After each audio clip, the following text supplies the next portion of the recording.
and this meeting should be recorded. Yes, okay. it's recording. Awesome. Okay, but don't start the recording now. Simon, this is just testing. So I'll tell you what, I know that video actually reduces the bandwidth or compromises the bandwidth. So maybe we should turn off the video. I think that would optimize the experience for others.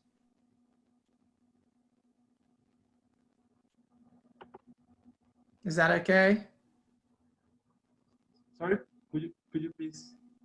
I said maybe it would be better to turn off the video so Okay, that the great. experience Okay, can great. be optimized for others. I understand, people don't, yeah. Of course, we have a lot of people and, best internet does not exist anywhere, so. Okay, but then I think we can have your video on and maybe the course. That works too. Okay, great. Meshach, please unmute yourself. Okay. Yeah, Okay, I'm with you. please, could you please work with what Dr. just said and just put off the video for everyone. I hope you can control that at the end. Yes, yes. Okay, then we have the three of us on. Okay. Yeah. Okay, great. So everything's set. I say we're about 5 minutes to start. Is everything good so far? Yes. Yeah. Okay. We are just waiting for other members to join in. We have 144 people registered for this event. 144. That's So, impressive. yeah, and then we are hoping to have at least 90% present here today. Okay, who's going to be the major moderator? What's a modality for taking questions from the participants? Okay, so I think there's a button for them to indicate to raise up their hand on Zoom, so they can just use the button or perhaps send in their questions on the chat box. Then we can always take it one after the other after your responses. Right. So what I would recommend is let's just go that route of people typing in questions so that it's easier for either you or Meshach to read out the questions. I think that would minimize jitters, from echoes and mumblings in the background and all of that. So anyways, let's stick with typing questions. I think that's a better way. Okay, great. Okay, great. Meshach, can we Yeah. get instruction from you on the chat box? Okay. Okay, so people should drop their questions, then we can always take it immediately after doctor's presentation. Well, by the way, just to let you know, please feel free to say Julius. Call me Julius. Let's save the titles for now. I think we're friends and colleagues, actually. Okay. Because just a joke about it. We're in Nigeria and we are very careful. Sometimes you don't call a pastor that is a reverend a pastor instead of a reverend, else you'll be jailed. So, or calling someone who's a prophet, just calling him by his first name. By his don't name. want to be in trouble. Hey, I would say, yeah, there's a lot to be said about that. And I fully understand where you're coming from, but let's redefine what this relationship should look like. I think we're all humans and we have first names, and we go back. Absolutely. Titles are. I think oftentimes we attach too much importance to titles. So let's keep that down if we can. Meshach, please at the nick of time. Can you start the recording at the nick of time? Yes. We are on. We are recording now. We are recording now. Quick point, since we have about 2 minutes more before time. If you think we need to take extra time to allow more people to join, please feel free to do that as well. Today's Saturday, so I have a bit of wiggle room around my time. Okay, that's great. hello, participants, please, if we want to thank you for joining us, and we would love to request that you please turn off your camera so that we can enjoy ourselves better. You can turn off your camera, then mute yourself so that we can have a better experience. So thank you. And please, we would love to inform you that you can drop in your question on your chat box, on the chat box right here, so that we can always access it. Then I want to also inform you that we are online, we are streaming live. We have the link there on the chat box. We are live on YouTube and I think on Facebook too. Then I think that would be great. And then sincerely, the hope is to increase our reach and even to get across to people who are not joining us here on Zoom. Okay, great. I think it's time now. Then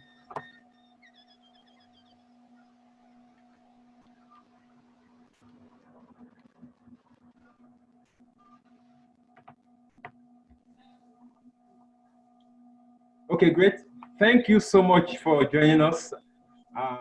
We are currently live on the Nigerian Forestry Students and Graduates Students Roundtable. And then one of the core aims of this initiative is to encourage ourselves, even as foresters, to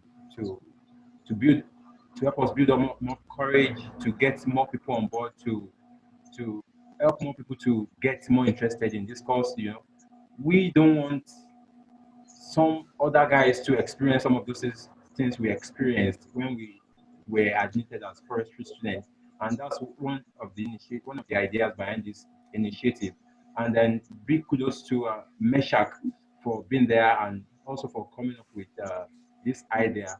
And in the coming months, in the coming years too, we hope we can increase our reach to various parts of the world and then helping people to become more relevant in the field of forestry as it is. Okay, right now, thank you so much. I am Olaoluwa Adetula, and I'll be your co-host for this event. And I would like to introduce my co-host too. Meshach, could you please introduce yourself? All right, I'm Meshach Aderele.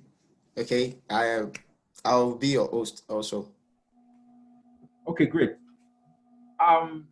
Right now, 1, 2, 3, go. So once again, thank you very much for joining us. We are pleased to have you. You know, the first event, we had 50+ participants, and it was just like an introduction for us. And then this event is going to be leverage, and it will determine a lot. And then we hope you can always join us when we call. Thank you. Right now, we have our guest is an important personality, a mentor to so many Nigerians, both students of forestry and outside the field of forestry too. I would like to welcome, you know, he's saying we should call him Julius now, but then let me go with the title. Dr. Julius, you are welcome. Well, so thank you. Thank you, Olaoluwa. Thank you, Meshach, and thank you everyone for joining today. It's okay to give a quick point there that participants, for us to have a very good experience, you need to mute your microphone and put your phone away from your computer. You know, if you're, I don't know, if you're opening 2 channels, you want to make sure, or if you're with your friend who is also listening, you have to stay with one device and maybe put the other device away. Otherwise, the echo and the feedback would interfere with your with the call quality or ability to hear each other. I want to start by simply saying, oh, and by the way, please turn off your video. Video certainly compromises the bandwidth, you know, and we don't all have very good, strong internet connections. So it's better if you turn off your video so you don't impact the call experience for others. Okay, let's do this together. So I would like to first to start first by thanking Olalua, thanking Meshach, thanking Femi Wu. I'm not sure if he's on this call. We thought of this initiative and also saw it as a potential way to, I'd say, reinvigorate, their colleagues and also to inspire the next generation of professionals in forestry. And I think in all fields, actually. I'm assuming, we can't take a poll, but I'm assuming that we have people from different backgrounds joining the call today.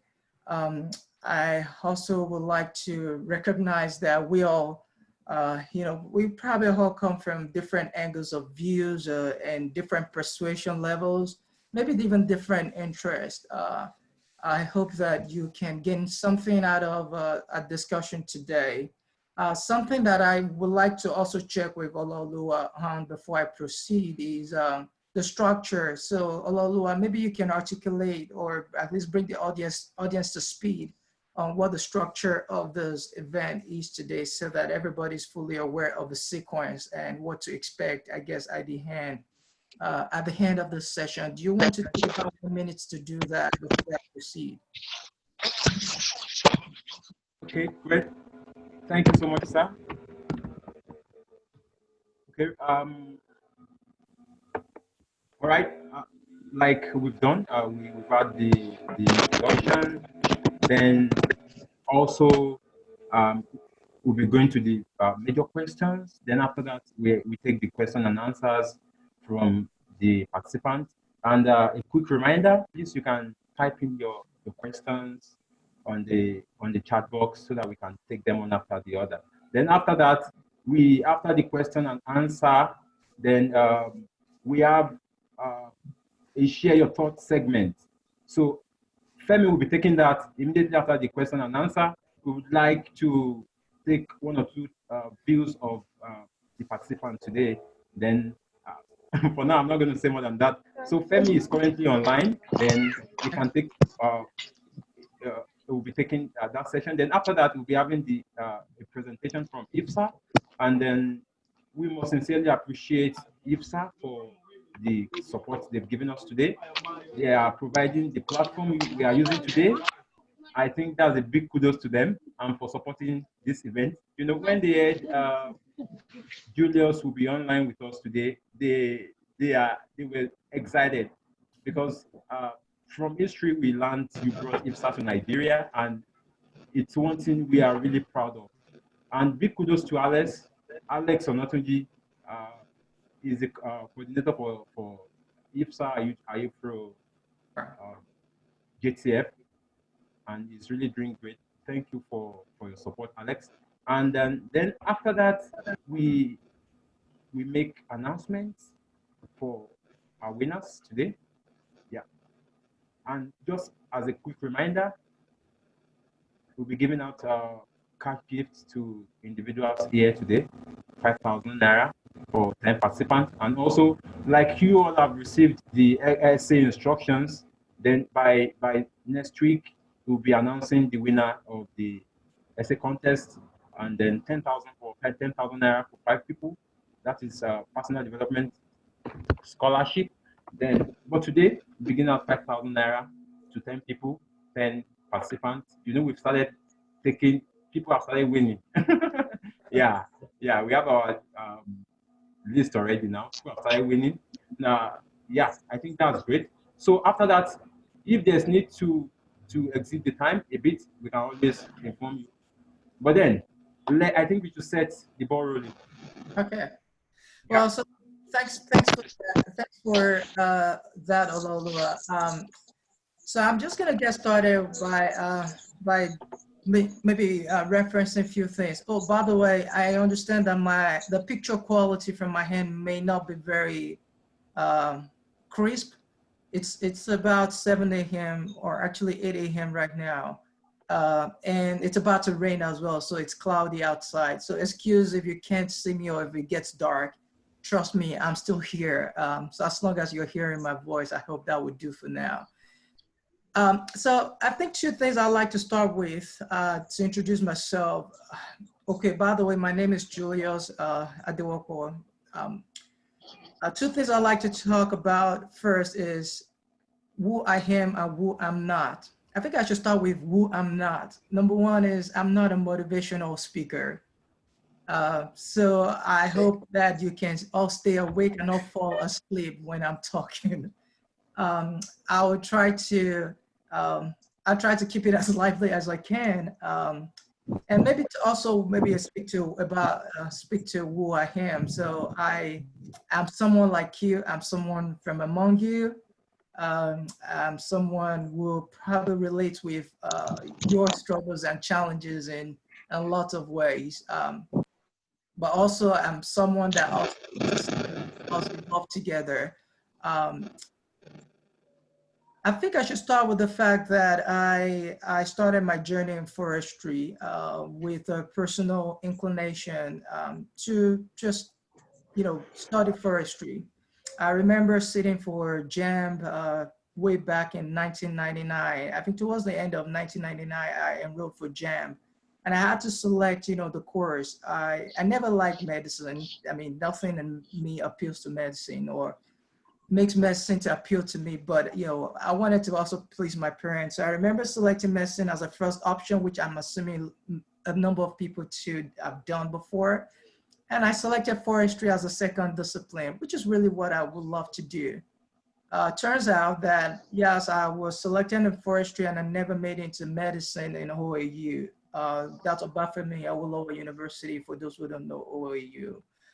And I got to Federal University of Technology, FUTA, secured admission, and I was shocked to see the kind of I would say, odd highs that is given to forestry. The kind of I would say very negative perception, very, very shallow, discouraging perception. I actually was shocked to realize that I was the only one in my entire set, I think it was a class of 22 people or so, that chose forestry as a discipline. And all others were, basically, dumped into forestry because they couldn't make the cut, or they were not accepted into, let's say, other disciplines. I don't know, engineering, agri-economics, whatever other backgrounds they wanted to follow. So I was shell-shocked by that reality. And that kind of propelled me towards a vision to redefine those outlook, this sort of perception. I knew that it was me swimming against the tides of the water. I knew that it was going to be a journey, more or less a journey of a lifetime. I knew that I had to start somewhere. I knew that first and foremost, I had to first prove that what I have and what I think is valid. Then I can maybe inspire a number of other people along as I demonstrate value and demonstrate simply the sensibility in what I think was a valuable profession, but it has been extremely stigmatized within the Nigerian society. So long story short was that I started out my undergrad level with a big contradiction, a contradiction between what I feel inside and what I see outside. Essentially, I was held in tension between a sort of a conflicting ideals of a society that really stereotypes of discipline and actually favors a culture of intimidation and oppression. For those of you who relate with this, I'll break it down for you. I remember, for those who are Yoruba, you would understand this. When I was in undergrad level, we had nicknames on very derogatory names like Ashogbo, that's a security officer in the forest, or Begi Begi, that's somebody that carries wood around. Or, just think of the suite of names of derogatory, names that people would kind of peddle around because they think that you're in a discipline that is for losers, in quote. So it was really, again, swimming against the tides for me to thrive in that kind of environment. So I definitely I decided that I would step forward with a resolution that I would keep trying to prove that there's value in this discipline, keep trying as though it's actually impossible to fill. So I think from that time to now, I'll just skip and spare you a lot of stories here. But from that time till now, I look back and I feel like it's been a journey that was worth it, and it's been a very valuable journey. Currently, I work with 3 organizations. If I could introduce myself this way, I work as an emerging technology advisor with Mercy Corps. Mercy Corps is an humanitarian organization, just like Red Cross. Actually, Mercy Corps and Red Cross are more or less in tandem with each other. Considered as the leading humanitarian organization in the US, and I think again a peer with Red Cross when it comes to international operations. Mercy Corps operates in 43 countries currently, I believe. And I also work with Biodiversity International and International Institute for Tropical Agriculture, which I think many of you would know, IITA for short. The headquarters is in Ibadan in Nigeria. So in IIT, I work as a consultant. I work as a geodata scientist and as a sort of a leader for digital innovation. I work across a couple of projects.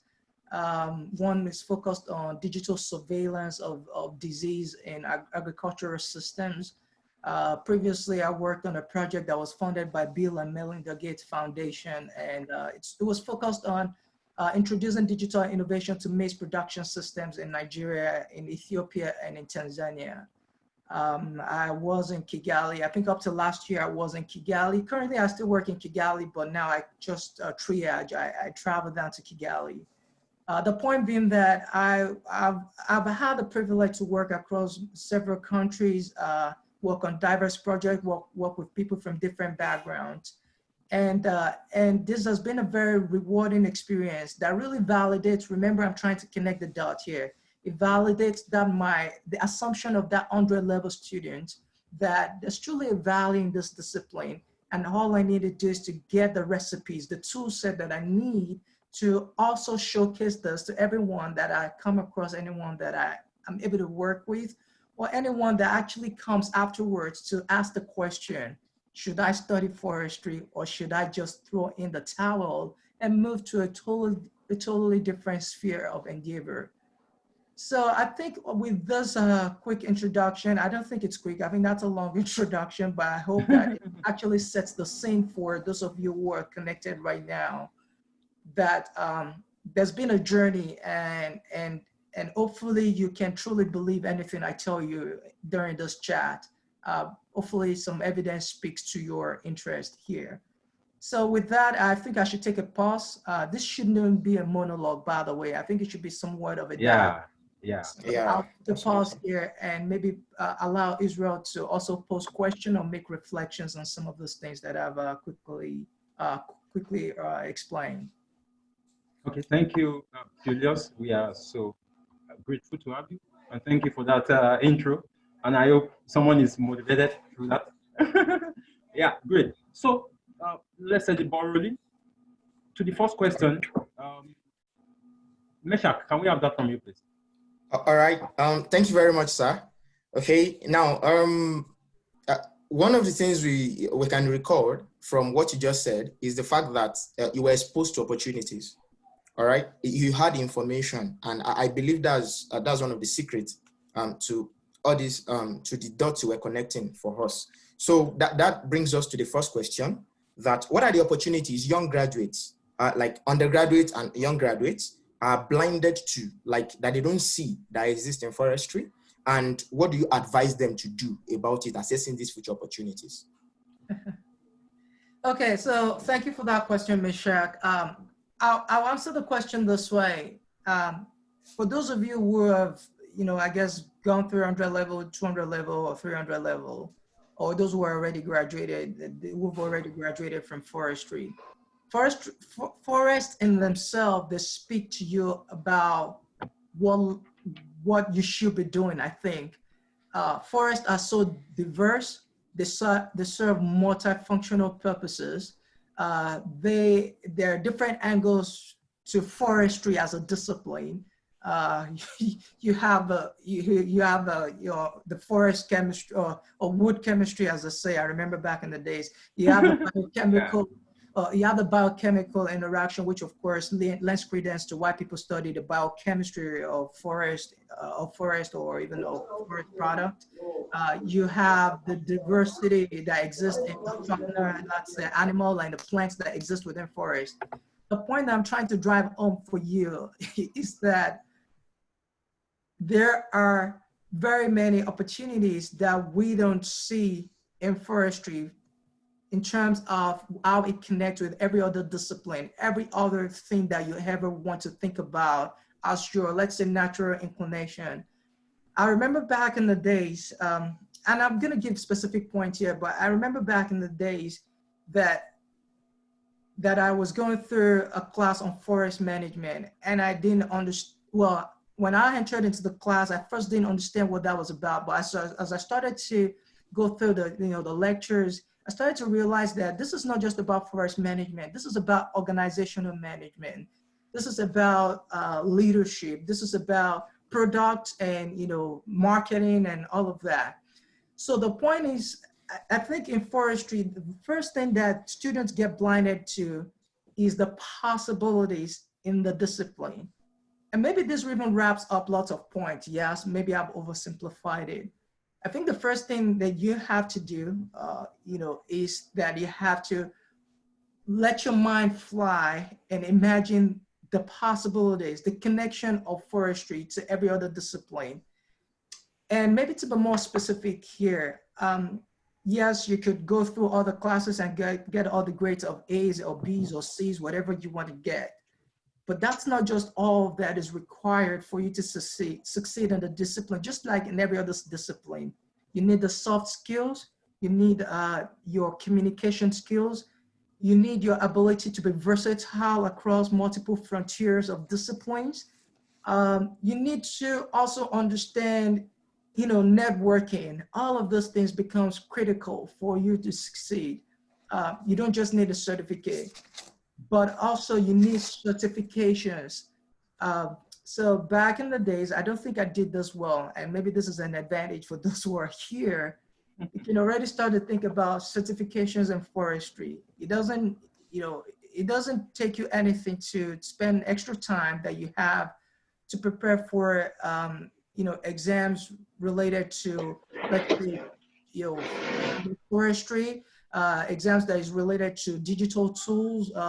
There's nothing that stops you from acquiring computer certifications, for example, in programming, computer certification in systems design, computer certifications in, let's say, just any other aspect of life. It could even be in communication. I've seen people who come from natural resources background, they're Cisco certified, they're Microsoft certified, and these people have gone to do great things for themselves.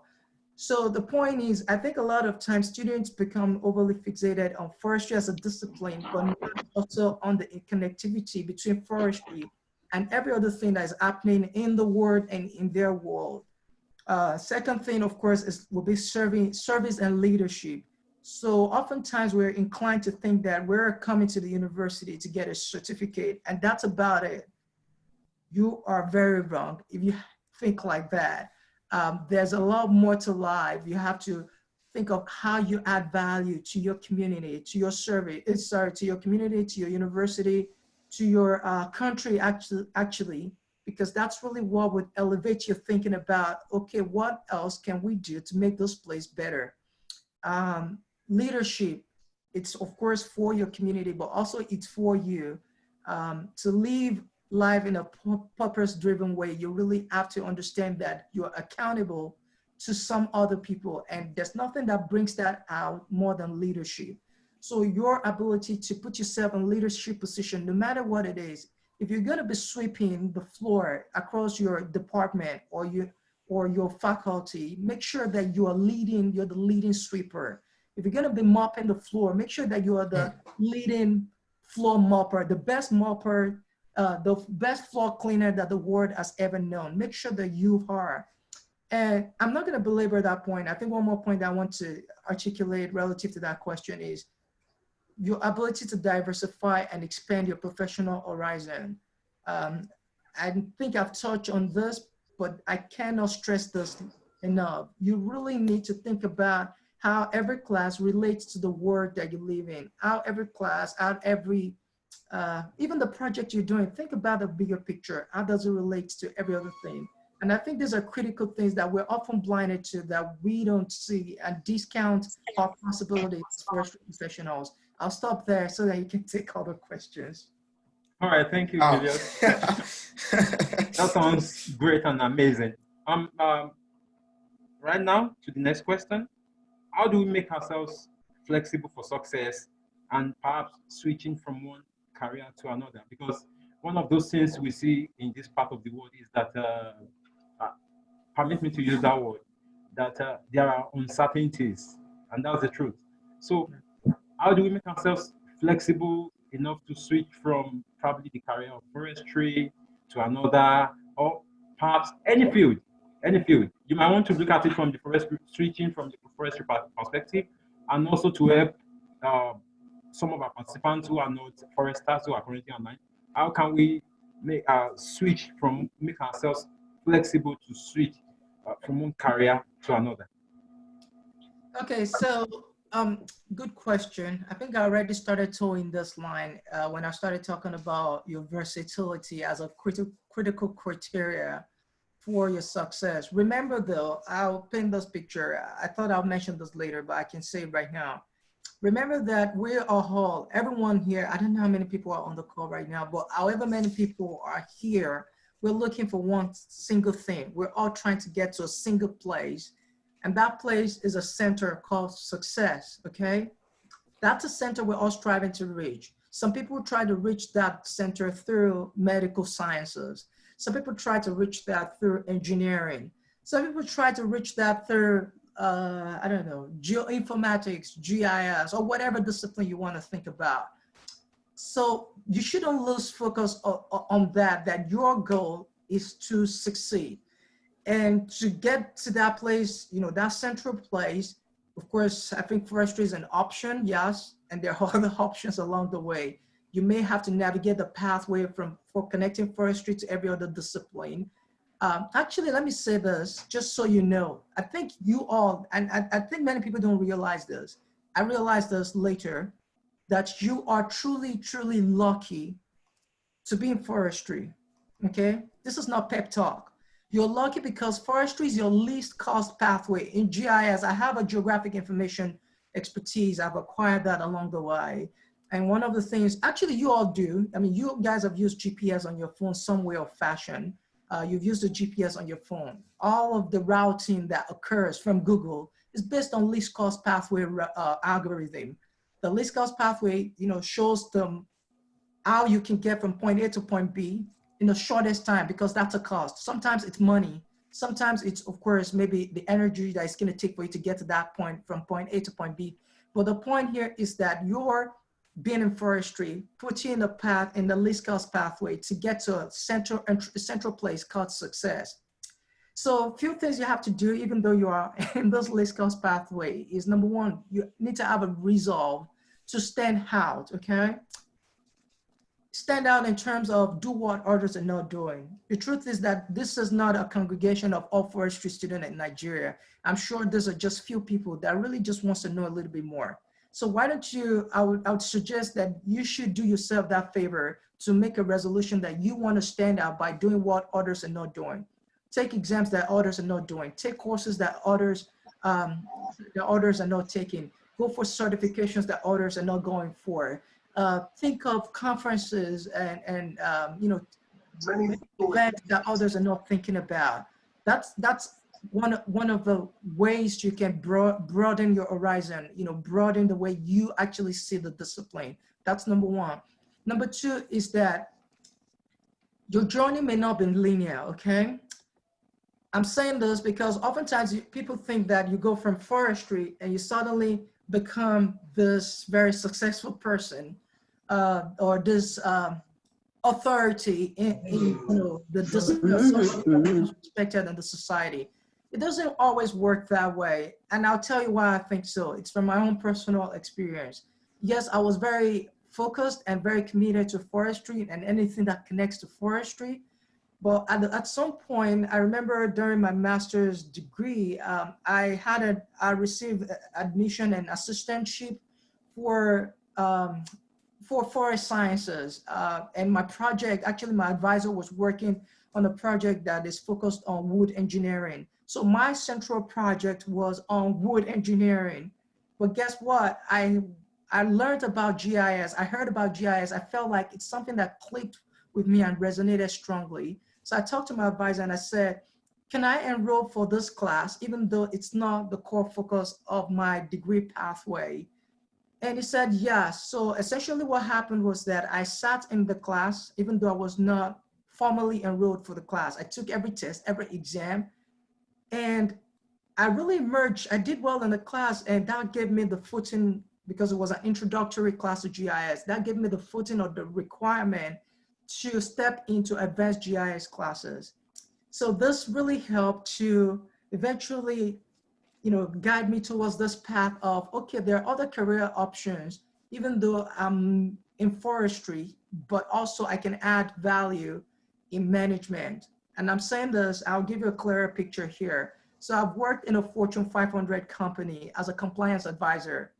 Wow. The top company, well, of course, in the leagues of Chase, JP Morgan, in the leagues of Citi. I think we've managed about $600 billion client investment portfolio at Raymond James. I was working at headquarters. And guess what? I reflected on the forest management principles and skills that I'd garnered when I was an undergraduate student. Forest marketing, forest product marketing. These are critical skills. Actually, before that, just to kind of roll things back a little bit, I'm saying this so that you understand that this is more of practical insights, not just theories or vain talks out there, okay? I'm rolling the things back a little bit. As soon as I graduated from forestry, we were sitting for what they call aptitude tests, exams, recruitment exams with banks. That was at the time, I think it was around 2006. That was around the time that Nigerian banks were flourishing and, actively recruiting. But of course, they wanted to recruit the best of the best. Based on the prevalent perception, the best of the best do not come from forestry. They come from engineering and, School of Sciences and FUTA and all of that. But I wanted to distinguish myself, and I would take those aptitude exams. I remember I got a job offer from Access Bank. I got the offer letter. I eventually declined. Shortly before my master's degree, I got a job from Zenith Bank. I got the offer letter. I declined eventually.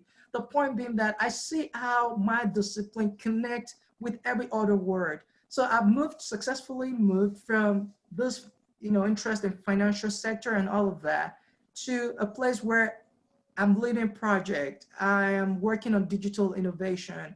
I'm working on emerging technology and working with field teams in the humanitarian sector. You ask the question, right? How does forestry connect to all of us? Forestry does connect to every single dot of this, because forestry tells you about innovation, tells you about diversity, it tells you about management, it tells you about product differentiation, it tells you about the science of things. So the point is, you really have to have a resolve, and that's really the bottom line. Maybe there's even no other point. To stand out, I resolved to stand out and see how everything I was learning connects to every other thing out there. And that has really positioned me to kind of navigate this non-linear pathway towards a place of influence. And that's really what we all want to achieve, I think. Even though it's not about the money, get me right. It's about the influence, the impact that you're making, the value that you're adding. And that's really something to always fixate on. I think I'll stop there. I know we can talk about this, till the day break, but please let's move on to the next question, if that's okay for now. All right, that's great. Thanks very much for that.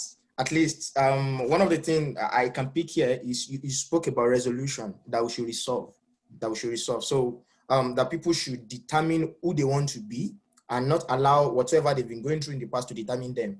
And that success is not a linear journey. You need to go through many things and change some things in your life over time. All right. Now, the next question here is, students have good undergraduate research work.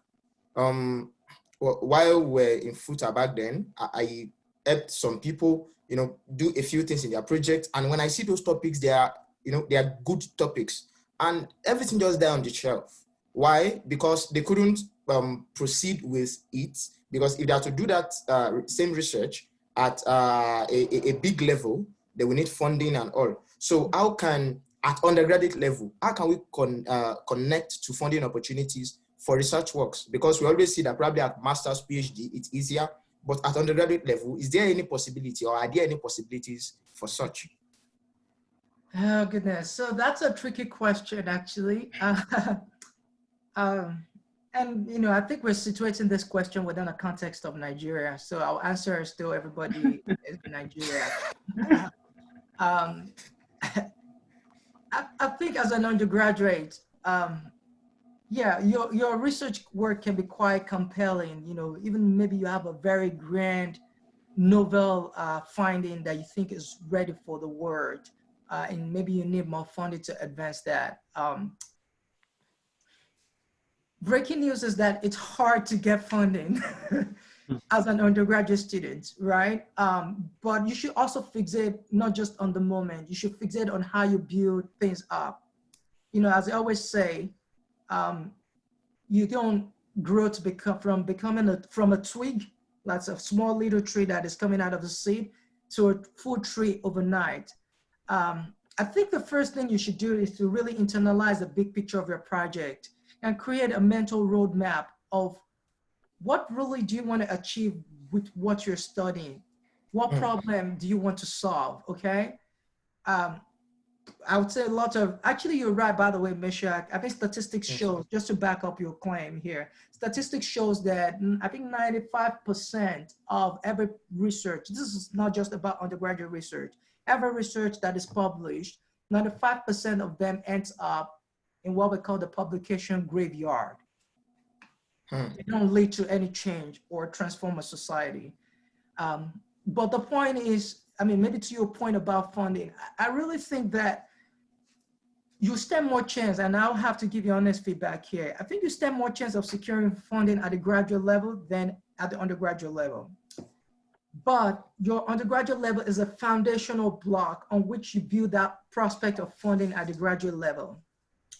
I know that there are scholarship opportunities from African Forest Forum.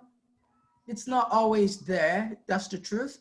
But you know, I know there are opportunities occasionally. ITTO offers some scholarship as well. I know someone who has actually accessed such opportunities, someone like you actually. So I wouldn't close the doors on those possibilities. I think ultimately though, you should consider how your undergraduate research can inform your graduate research. And then you can use your undergraduate research to make a case for scholarship like the Erasmus Mundus Scholarship, the Commonwealth Scholarship, the MasterCard Foundation Scholarship, and even oil company scholarships. I know Shell, Texaco, no, not Texaco. I think there are other oil companies that offer scholarship to undergraduate students to study at the graduate level. But of course, they want you to show the evidence of excellence. That's a lot of times that's often the bottom line criteria. And if your undergraduate research is very compelling indeed, I think you should do a couple of things to already to demonstrate the excellence of your research. Number one is, you know, try to present it at a conference, right? Submit abstract to your advisor and say, oh, I see this conference and I've tried to prepare an abstract. Would you be able to look over it and tell me if this is a good one, and this conference is good? Don't even worry about the funding in the first instance. I think provision always follow purpose. So if you would, take that kind of step, then maybe you can take further steps of even reaching out to conference organizers and say, I'm an undergraduate student, I have this research finding, and I would like to participate in a conference. Would there be any provision or any scholarship to support my participation? That's one part. Second part is that in moving from, I guess, undergraduate to graduate and securing funding, you really have to demonstrate your scholarship. That's your scholarly capabilities. And that's based on your ability to publish your finding. If your findings are so novel, so unique and compelling, then you should publish it. It should go through a peer review process. And then you could use that as a token to demonstrate to any funding opportunity or any funding outlet that you truly know what you're doing and that this is something that adds to the scientific discussion on a specific thematic area. I think these are steps, but really the chances are slim, as an undergraduate for you to get funding directly. Don't close the door on possibilities, by the way. Your advisor may eventually know, some provision from the university. I know those things are very slim. These chances are very slim in Nigerian universities.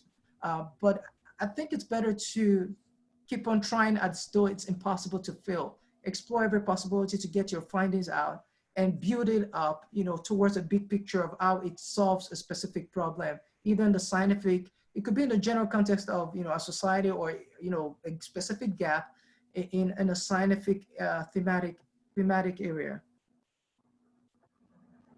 Oh, I sounds hope great. this answers the question. I know it's not a direct answer, but trust me, these things are never direct. You have to build them up. Yeah. It's awesome. All right. Thank you, Julius. And then to the next question from me. As students and graduates, how do you think we can build ourselves for international relevance? Because we have some of our guys who are abroad right now with us here, and they can testify that we still have a long way to go. But then, what do you think, even as folks who are here in Nigeria, some of us, we might not have traveled beyond the shores of Nigeria or Africa.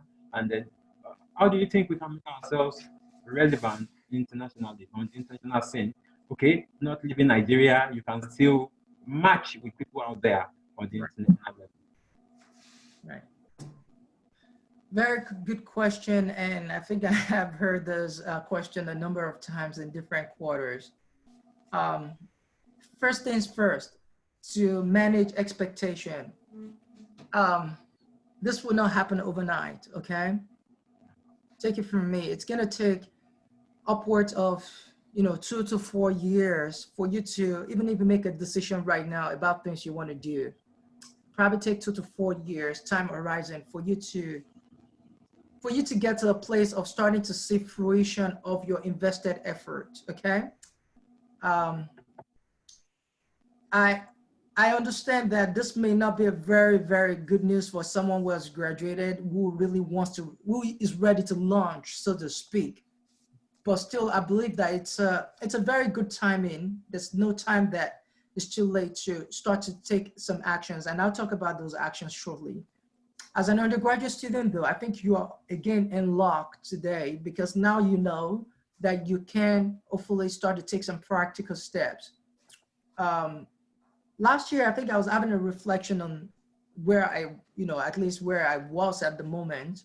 I think as of during last year, I probably ended up, working across about 22 countries in total, actually like actively going to different countries and working with colleagues and all of that, ranging from the European Union Joint Research Center to universities. And actually, some of you will know Wageningen universities. I work with lots of researchers there as well in the Netherlands. The point here being that I tried to look back and felt like, I arrived at that point of working across multiple countries based on decisions that have been made 10 years back, 15 years back, okay? So first thing that you really need to do is to look beyond, okay? A lot of times I know in Nigeria and maybe by extension in Africa, there's a tendency for us to say, there's really nothing, even forestry professionals do not have jobs, they don't get funding opportunities, they don't have opportunities to even work or collaborate. And I'd say look beyond. This is a fundamental thing for me, when I started my journey in forestry. I wanted to see what's beyond my horizon, okay? And in looking beyond, of course, you have to take a couple of steps. Number one is to think about how to engage, okay? Feel free to engage in forums. I think you guys are already at the vantage point. You're connected to IFSA. I started out with not knowing anything that exists beyond my nose, that's beyond my colleagues who are already discouraged and felt downcasted by the fact that they are in forestry. My colleagues who were, actually, I'm not going to mention the person's name, But I remember there was somebody that was 2 years my junior. Like I was in 300 level. He was in 100 level. I think he came in 100 level, and he doesn't want to have anything to do with people in forestry, even though he was a student in forestry. He had been offered forestry, and he believes that it's for losers. It's for people who have no focus and direction in life, and he does not want to even talk to. Actually, when I try to encourage him and say, oh, forestry is a good discipline and all of that, he looks at me like, are you deluded? Are you someone who's suffering from delusion of grandeur? And you simply don't know that I don't belong here. I'm not part of you. I don't want to talk to you. I don't want to be a part of you guys. You guys are just a bunch of people who doesn't fall into my league and class. The good news though is that this person had a change thanks to IFSA and all of the things that eventually happened later. But he had a real good turnaround and is doing very well for himself right now. Somebody that I can point to and say I'm very proud of how he has emerged and evolved. So the point here really is that be ready to engage, because that was a turning point for him. That's why I'm citing that example. Suddenly it got to the point, sometimes you have to be stuck too. I think it got to the point where he realized that there's no going to engineering. That's probably, third or fourth year in forestry. He realized that he has to graduate and he's not having a good grade in quote, and life is becoming real. So I think he started to engage in IFSA processes, and that opened him up to an opportunity to, I think, organize events and, coordinate with others. And suddenly he had opportunity to, I think, go to a conference, and things started to take shape. I'm trying to bring in this practical example. So when I say engage, it means a lot, okay? Make sure that you improve your communication skills. Nobody wants to offer opportunity to somebody that keeps their mouth shut, somebody that cannot articulate what they need or how they see their discipline, somebody that is not passionate. You would not want to put your money in someone who does not seem to attach any value to what he or she is doing or what he or she has in his hand. Everything is connected. And I think the last part that I wanted to emphasize is collaborate. If you're writing a paper, think of your colleagues that might be interested in that paper and invite them to be a part of it, to contribute. If you're writing an article for IFSA, invite your colleagues to become co-author. Collaborate on events. If you think of an event, something that just like you guys are doing, by the way, you guys are on the right track. Kudos to you. I wish something like this existed back in the days. You guys have collaborated and now you're inspiring more people. You're opening up a platform for more people to be inspired. So I'd say this is the kind of steps, practical steps that need to be taken to get to a place of relevance. Let's see what other things I wanted to mention here. I think I've mentioned publishing. If you publish, even if you can't write scientifically, try to think of articles that you can write that broaches a specific theme or topic. It could even be an article on the challenges of forestry students in Nigeria or in Africa. Wow. It could be an article on how forest management or forest management principles translates to organizational management principles, or how people have emerged. You could even write case study on people who have emerged from forestry to do something that's totally different from forestry, but yet drawing from the value that forestry offers for you to navigate in a versatile way across different frontiers of human endeavor. So, I mean, it could be anything. That's what I'm trying to say. Don't corner yourself. And then, of course, start to evolve your scientific writing skills, because if you want to go on an academic trajectory of getting master's degree, PhD, you want to write in a way that truly convinces, your benefactors or potential benefactors who would offer you scholarship opportunities, that you truly see things, the way they should be. You see you understand the scientific principles, and you understand the so what of the research or of the academic discipline that you're undertaking. And I think, another point would be do the extra stuff, try to inspire yourself and inspire others with a global view, but also with local impact. I often think of it this way, that we don't do volunteering a lot, in our background.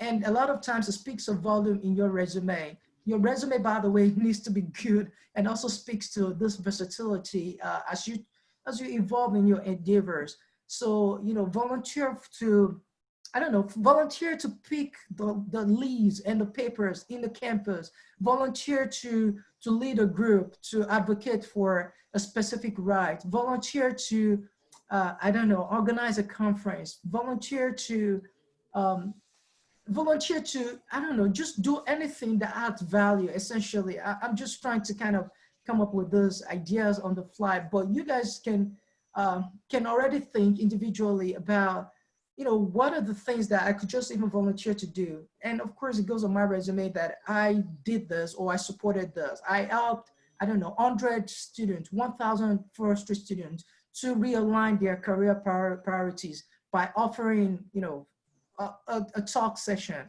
And I'm saying that, I guess, although I already have this in your resume. But the point is, you know, as individuals, think of things that you can do that others are not doing, because really that would enhance your international relevance. That would show that you are truly someone who has a global view, but also making local impact. And by the way, I think some of you may know about this student event, this international student event. I found it useful. Actually, it helped me because that was my first step into sort of, well, step outside of Nigeria in terms of, you know, participating in conference and also understanding people of other cultures and background. It's called International Student Week in Ilmenau, ILMENAU. It's in Germany. There are other student week, International Student Week. There's Greifswald, I believe. Greifswald is in Greifswald. Greifswald is still in Germany. I believe there are other events. I think there's one in maybe Rome, Italy. I think it's called ISFIT. That's International Student Festival in Italy or something like that. Anyways, there are a couple of this. You can actually type, you know, on Google, type in International Student Week. Now, I understand that coronavirus has already messed up 2020. So don't think that this is anything 2020. But I think this is something that you should already be thinking about, because I went to ISWI 3 years, actually about 4 years after I found out about ISWI. ISWI event was posted, you know, there was a poster that was put up at a university library back then. Whoever posted it, thanks to the person. And I knew about it, and, you know, it was just at the back of my mind. I kept record of it, and I, you know, continually checked until I think 4 years later that I got the opportunity to go for the event. And like I said, it was my first step into, you know, really collaborating, you know, beyond Nigeria and really exploring places as well, because your horizons get expanded by stepping out. So anyways, I think I've given enough nuggets there. There's more to unpack, but I'll stop here and let you ask I think one more question, or yes. more questions. All right, thank you very much.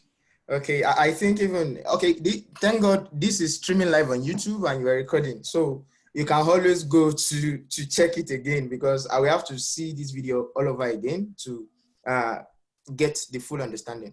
Now, the last question here is, all right, you spoke about IFSA the other time, and we learned that you were the one who brought IFSA to Nigeria. Now, we would like you to answer the question in two folds. One, what was your motivation? Why do you think it was necessary to have IFSA? That's one question. And bringing IFSA down to Nigeria and being a part of IFSA, how has it helped your career? All right, then, and okay, one thing from the question somebody, okay, we leave that to the question and answer session. Okay. So help us answer this too. Okay, maybe I should also quickly give a caveat. It looks like we're gonna exceed our time here. I hope there's no one that is having an appointment and needs to drop off the call. If there is, I mean, we can also organize, I guess, a follow-up session. You know, if we cannot exhaust all of the, you know, interest or questions here. But anyways, to your question, Meshach, IFSA saved the day. Can I say that? IFSA became a pivotal turning point that redefined my experience and my opportunities, actually expanded my horizon altogether. We all need some sort of reference or inspiration as we dream. So even though I had a dream of, you know, forestry being this pitch perfect discipline where everything is possible, and I want to make a good life in it, I was confronted with a very stark starkly dark reality. And when I started to ask questions and eventually discovered IFSA, by the way, I discovered IFSA, just so you know, because I started going to the cyber cafe. This was the time that internet, you don't have internet on your mobile phone. For those of you who grew up with internet on your phone, you're very lucky. I had to go for overnight, what we call overnight browsing. That's surfing the internet for 8 to 9 hours at a stretch. And I would go and start to search for keywords like, international students in forestry and stuff like that. And suddenly I stumbled on IFSA, and I was like, what is this? So I started to dig further, and I started to ask questions. I thought, oh, this is just gonna help me and help others. And I started to have a better worldview of forestry. And IFSA eventually endeared me to even the exciting prospect that forestry offers. I remember that I think at the point I eventually subscribed for IFSA newsletter, and we started getting the newsletter.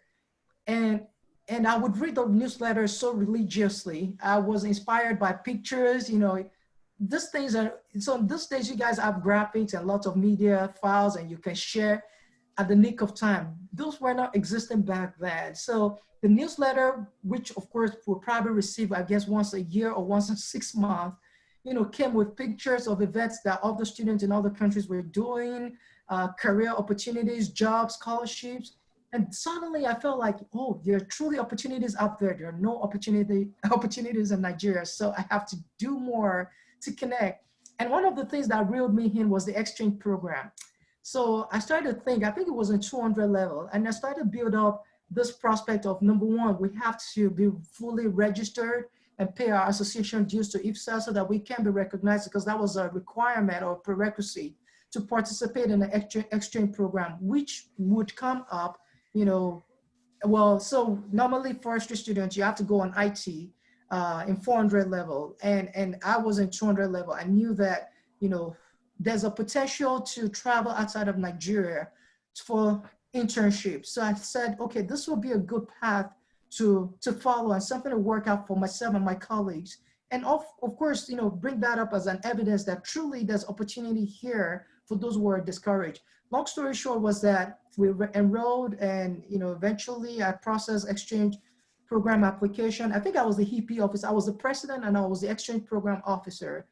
And interestingly, it worked out that one of our colleagues, which was the first time ever, I think, most likely in FUTA actually at the time, that a 400 level student will go on IT, industrial training, outside of a country. So one of my colleagues who I prepared the application for showed him the process, eventually succeeded. Mine did not succeed. This is the way life works. And, it went, and it was very, very fulfilling for me that I was able to demonstrate that truly this is a possibility. So through IFSA so far, I've been able to gain, of course, international visibility. I was a CFA, Commonwealth Forestry Association liaison officer at a point. I served as sub-regional coordinator for North Africa. I was a UNFF focal point, so I participated in 2 United Nations Forum on Forest deliberations in New York at the headquarters of UN in New York. I participated twice, 2009 and 2011. I was a UNFCCC focal point, so I was participating in the multilateral negotiation of UNFCCC, the COP, Convention of Parties, the 16th Convention of Party. That was in Mexico, in Cancun, Mexico. Long story short, actually now I'm serving on the governing council of Commonwealth Forestry Association. Long story short is that all of those things have happened because of IFSA. So just to let you know that you have a very great opportunity in your hands, and you're at a vantage point to do whatever you want to do in terms of making international impact, if you truly commit yourself to this race. All right. Thank you very much. Laulua, please. Oh, thank you so much, Julius. It's been an amazing session so far. And I must say, I'm blessed by your words and everything you've said so far. Thank you for doing justice to those questions perfectly. I must confess, you really done justice to them. Okay, once again, if you are just joining us, we want to thank you for coming around. I know you've learned one or two things, and I know your notepad is filled already. Yeah, great. And just to inform you that this session is streamed online on Facebook and live on YouTube. And also, we'll be taking the questions now. Because of time, we have compiled a few of them. And then right now, before we move to other things we have on our agenda very quickly, I will hand over to Meshach to do justice to that. And also, I want to tell you that we have our winners already. We have people winning already, and then we have Richard. There's a colleague of ours, Richard. He will be transferring the cash right away to people. And if you have been called as a winner, or if you have been marked as a winner of the cash prize of 5,000 naira, just be ready to drop your account details. Don't worry, we tell you how to do that later on when we announce your name. But then I want to plead with you to wait till the end of this session. Right, Meshach, let's have you. All right. Now, okay, the first and second question was asked by the same person, in person of Aminat Adishina. Okay, a question, I don't know. Okay, Aminat should be a lady. Okay, that why is forestry not a common course, being that it contributes immensely to the environment. Then you can put everything together. Then the second one is, can forestry students work in a game reserve or national park? Can they work in wildlife? So thank you for that question, Amina. I think I'll make the answer short here. Forestry is not, I guess, favorably looked upon, especially in Nigerian institution, possibly because in a lot of ways, we do not get our priorities right. And maybe we all are part of the problem in a way as well. Think of it this way: if everybody would be as passionate as Olaoluwa and Meshach, if people would talk about great things they've done and they're achieving, and even support forestry students the way engineering students are supported, or medical students are supported, maybe there'll be more interest around this. Of course, we always attribute things to leadership, right? So if it's kind of a self-reinforcing cycle, which certainly we have a mandate to break out of. I don't think it's a narrative that's going to be changed overnight. I think forestry is still negatively looked upon because people don't see the value. But I also think that the more people emerge out of this background, I think the better you can redefine the outlook. I said this with every sense of, seriousness, because last year I received information that at the convocation, that at the convocation of FUTA, that my name was mentioned a couple of times, and I feel like, how does the name of a forestry student get mentioned a couple of times?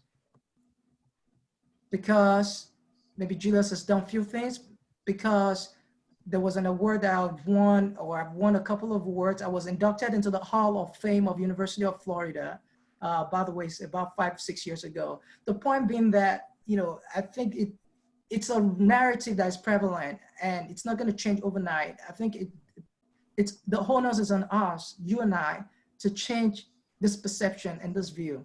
And I think that's the bottom line. Now, can a forestry student work in wildlife or national park? Forestry students, just get this right. If you don't get anything out of this, just write this down. Forestry students can work anywhere, bottom line. Amazing. And I hope I've proven that with my record so far. I'm as young as you are, okay? So I'm still navigating life, but I think I've shown to an extent that truly, as a forestry student, you can go anywhere and be whatever you want to be. You can make impact and still come back to forestry. Guess what? Tomorrow, I might as well still be the person that accepts to be, a professor in forestry, because I studied forestry. I had a PhD in soil and water science. I wanted to understand the connectivity of forest, agriculture, soils on which forests grow. That's a passion. That's a goal. And I think I've achieved this. And I think the sky is, actually, they always say the sky's the limit. No, there are no limits to forestry students. And that's the answer to your question, I think. All right, that's great. Okay, yeah, the question 4 is how to join IFSA. I think Alex will answer that during the IFSA presentation. Okay, so I'll move to the question 5, which is by Oloshe Ogoji. Okay, the question 4 was asked by Bamidele Bisola Rebecca, but this question 5 is by Oloshe Ogoji. Can you submit research to journal on your own as a graduate? Can you just find a journal, say you want to submit your research paper, or you need the help of a professor or probably a lecturer? Well, actually, you don't need well, you need somebody to contribute, somebody to guide you, because you've never published before, most likely. So any student can, I mean, any researcher, even you can have your own independent research, and, you know, you find, let's say you find out that studying forestry is the cure to COVID, and that's a joke. You know, whatever you find out, it's an intellectual property of yours. So you can publish in any journal. But certainly, I think there's a place for mentorship. There's a place also, for example, if you conducted your research with support and funding from your supervisor, it's going to be frowned upon for you to just go off the tangent and publish that research without the approval of your supervisor or your advisor. So essentially, you should walk through this process in the proper way.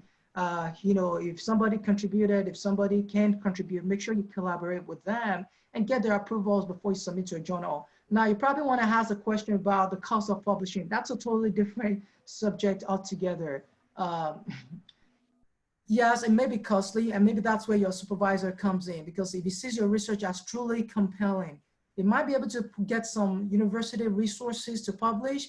You guys may be able to contact the publisher and say, okay, we have this, but we don't have the money to publish. Maybe you can grant us some scholarship or tell us how we can get access to reduced fee. Or, you know, you might even think that, okay, I'll publish in low impact journal, also put together, I don't know, $700, $500 to publish. Actually, don't think about the limitation, think about the possibilities. I've seen people that someone else pays for their publication because it's truly compelling. IFSA, by the way, just connecting this to IFSA. So IFSA, I was probably one of the least likely students to succeed, you know, in terms of the whole spectrum of having resources, being inspired and all of that, you know, during my undergraduate days. So I didn't have the money, you know, really to enroll IFSA, but guess what? I started thinking about the possibilities. It took me 1.5 years to actually get someone that could pay for the membership fee of IFSA. 1.5 years, believe it or not, because I didn't have a bank account. We don't have any bank account, access to transfer. There was no PayPal. Now you guys can just take your MasterCard and pay for things, and, you know, they charge you at international rate. Those things do not exist back then. So think of the odds that are stacked against the possibility. So now things can go faster and quicker. Just think of the possibilities, and I think you can be limitless. All right, that's awesome. Mishak, how many questions do we have? Just one. We have one to go. Just one question.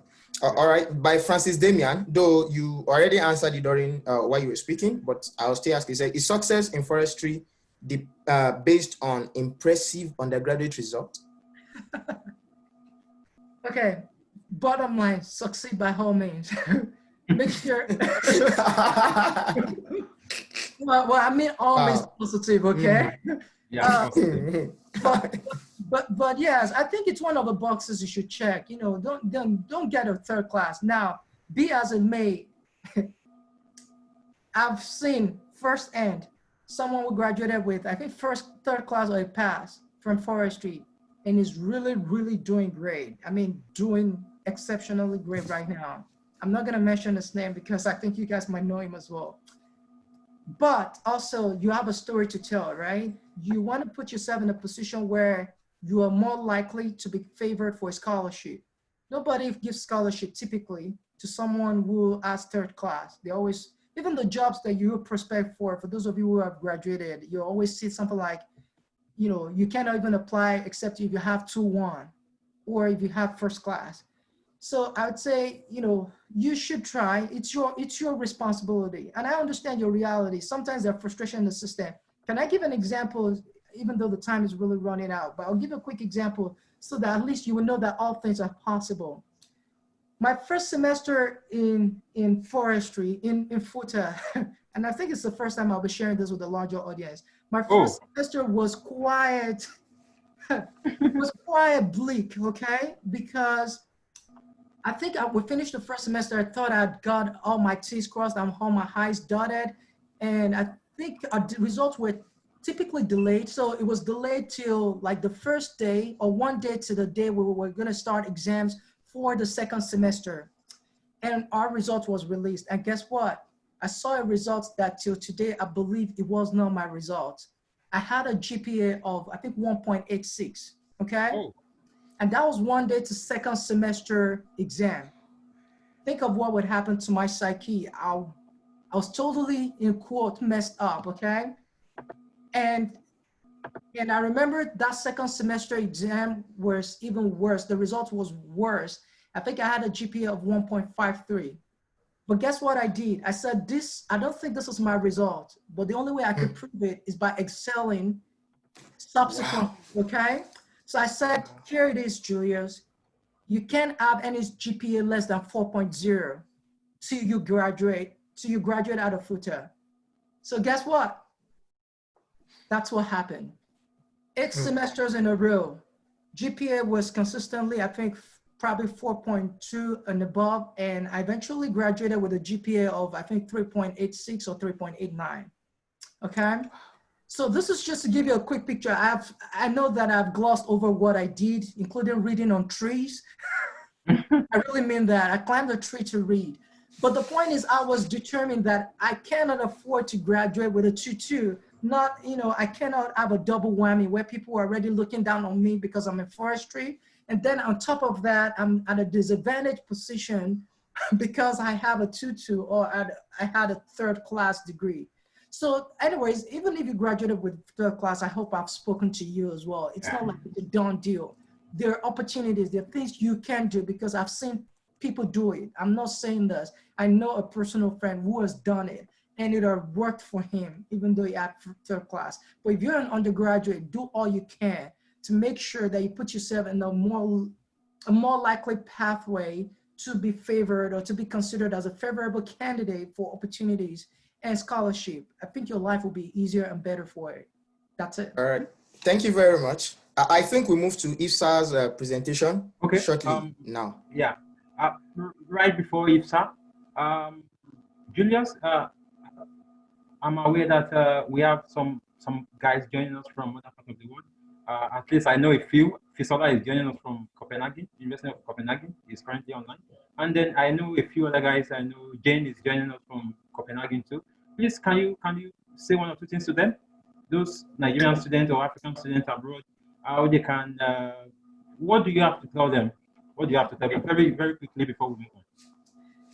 Well, so maybe first things first is to acknowledge them, to say thank you guys for the great work you're doing and how you're making, how you're inspiring others and you're making us proud as well. So thank you, and I give kudos to you. I should also recognize that the struggle is real.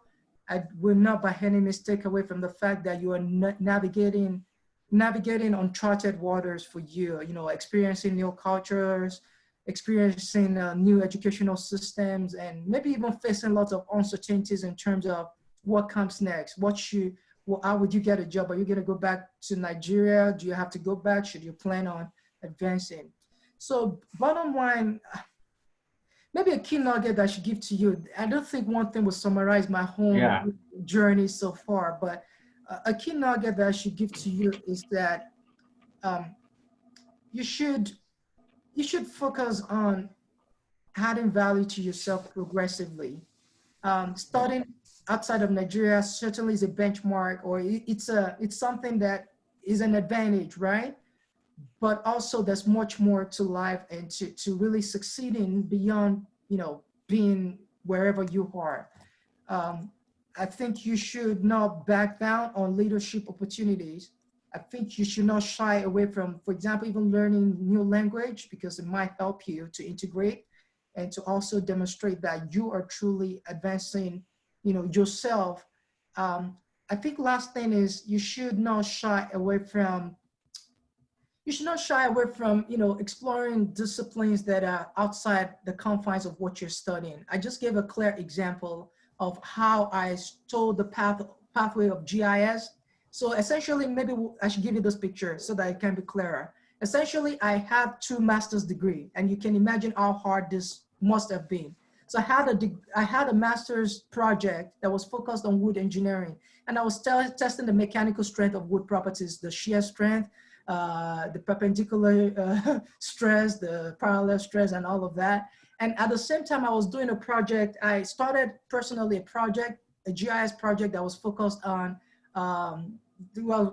on network-based proximity of wood processing industries to forest resources. So I completed both, and believe it or not, GIS opened up the pathway to the next thing that I did after my PhD. I was talking to a guy at a career fair, and by the way, that's a nugget. Please go to job fairs, career fairs in your university. And I was talking to a guy, so just back to the example that was mentioned, that was going to cite. I was talking to a guy at a job career fair, at a job fair or at a career fair, and he said, "What do you do?" And I said, "I'm studying soil and water science. I'm getting a PhD." And he said, what do you really do? And I said, "I also work on GIS.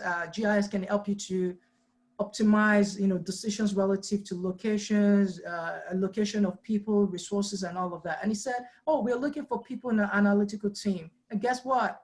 That was how I became a compliance advisor in a Fortune 500 financial company, even though I had no background experience in finance. And I had no experience in corporate management and all of that. I was working with about 146 financial advisors across the United States. The point is, diversify.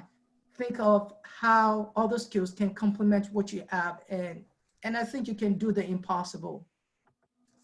All right, great. I think we'll go on to Alex now. Alex, are you online? Yes, I'm online. Good Okay. afternoon.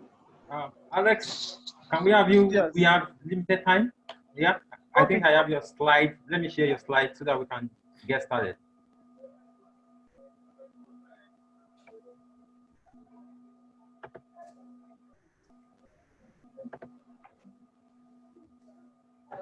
Okay, good afternoon, everybody. While I'm waiting for Israel to share the slide, I really want to thank Dr. Julius for coming on board now, and it has really been a wonderful experience to hear from him. And I know of other students who for this opportunity. On behalf of IFSA, I want to thank you. The IFSA president extends his greeting to you and all the participants of this meeting. He is unavoidably, he left because of an IFSA board meeting. And also for your service to IFSA, I went through the records and I find your information. Israel, please help me slide the PowerPoint. Yeah, I think it's on now. Meshach, can you see? Yes. Yes. Slide it. Slide Okay. it. Put it on slide. Okay. Yes, this afternoon I'm going to be talking to us about a project we are about starting. We already started at the gate F. I'm waiting for it. So I want to thank everybody once more for joining and for staying through up to this time. For those who have joined from Nigeria and abroad, I'm really very grateful. And for those who watched this movie, this clip by the end of the day, thank you too for joining. Israel, please slide. Yeah. You can just continue, Alex. You can just continue. Okay, I have it. Okay. Now. It's not showing. Yeah. Okay. Let me continue. Yes. Just continue. Meshach, can you see the slide, Meshach? I can see it. I can see it. Okay, Alex, please go ahead. Yes, but please can you put it in now. PowerPoint? Oh, okay. What? I can't see it from my end. Oh. You can't see it at all? Okay, fine. I'm able to see it now. Better. Yes, I'm going to be talking to us on the Young African Forestry Professionals Publication Project. What we want to do is to change the narrative of forestry profession in Africa. Unfortunately, about 20 years ago, 1999, the perception of Julius is still not the same with what many students are seeing in the year 2020. And this is a sad news. But this is another opportunity for us to tell about our story. Here's the next slide, please.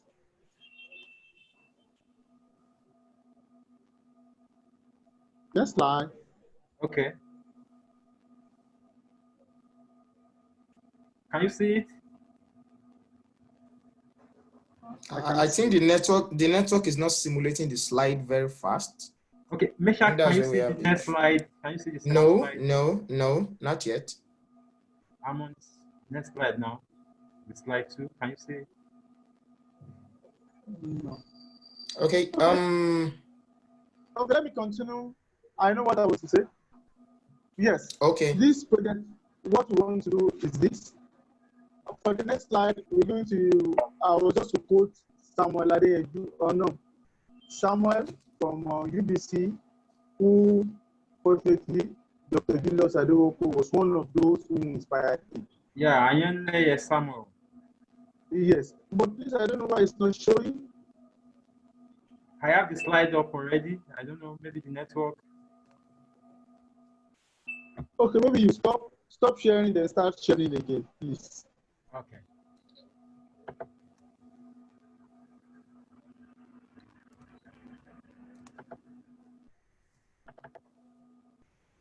Okay, can you see my screen now? Yes, I started screen sharing. Okay. Minimize the PowerPoint. It seems the PowerPoint is the one showing to us, not the slide. Not the slide. Slide it again. We can't see the slide. Oh, okay, fine. Just come there and slide. Yeah, I'm doing that. Slide. F5. Yeah. Quiet slide. Okay, great. Resume slide 2. Sorry, my PC is. Oh, Meshach, can you do it from your end? Click resume. Yeah. Click resume slideshow. Okay. Can you see Olalua, some? Olalua, Yeah. maybe you should try to enable editing. Okay.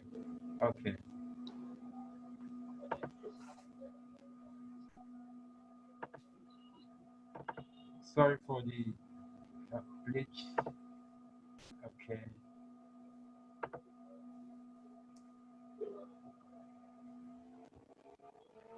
Can you see the screen now?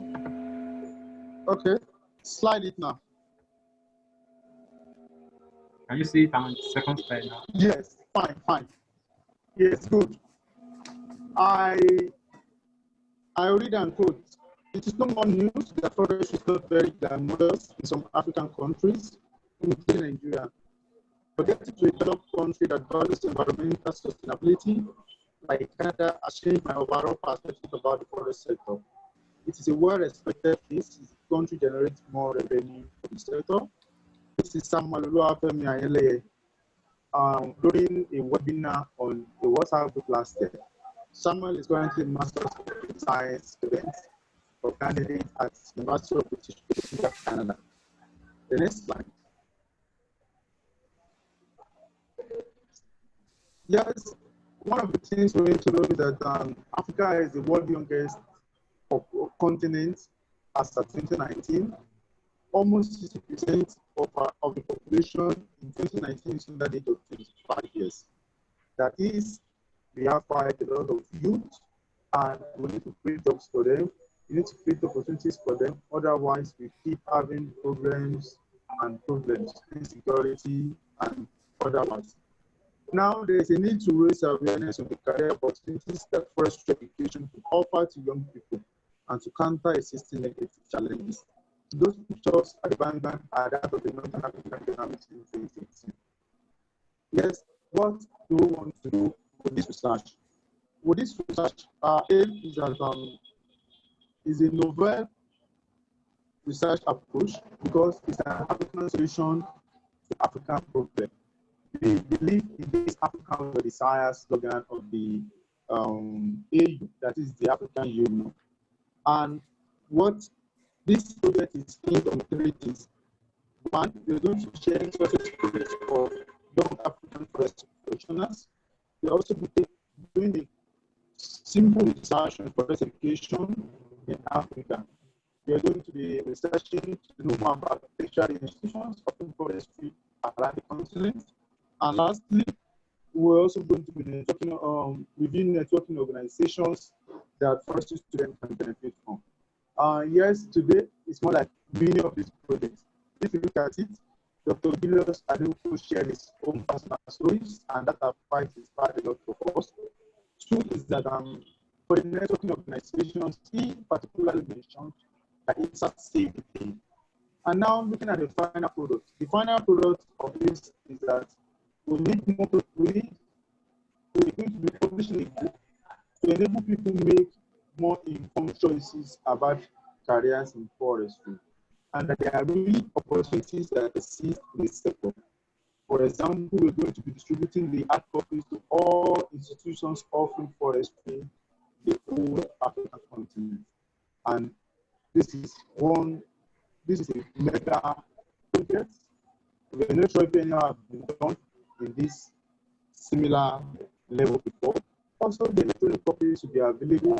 If you go online, you can find success stories of those who studied at grade, those who studied at something else, but you can hardly find a book on success stories of forestry professionals.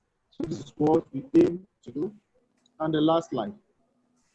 Yes, this project, the YAFP project, that is the Young African Forestry Publications Project, is generously funded by the IEFO Specials Program for Development of Capacities, that is the IEFO SPPC, and the joint IEFO Task Force on Forest Education, and supported by the International Forest Students Association.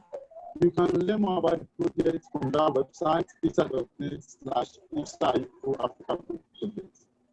And the project is with Ashley from Kenya, who is my deputy on the JTL. As a way of maybe introduction now, my name is Alex Notigi, ISA coordinator on the IFO ISA Joint Task Force on Forest Education. And I'll be the lead researcher for this project. Currently, we have made an open call for a student researcher to help in this project too. And we have received quite a lot of impressive applications. And for all the students listening to me now, the videos, at the time we're going to contact you again to provide us your success stories and see how we can feature your stories in this publication. No matter your level, whether you're a student, you're a graduate, you are a recent employee, you're trying to gather as much success stories as possible around Africa. So we can tell the African story. The foresters are also successful. The foresters also make a career. Foresters make an headway. Foresters are able to make a living from studying forestry. These are the things we want to do. I want to thank everybody for listening, and I will be glad to answer questions about the project. Thank you. All right. Oh, great. Thank you, Alex. It was nice hearing from you, and thank you for keeping us abreast of what the happenings in NIFSA. Thank you. Okay. Meshach, can you hear me? Yeah, I can hear you. I can hear you. Okay, great. Right now, the next thing on our agenda. Okay, I want to thank you again for staying to this point. We are grateful.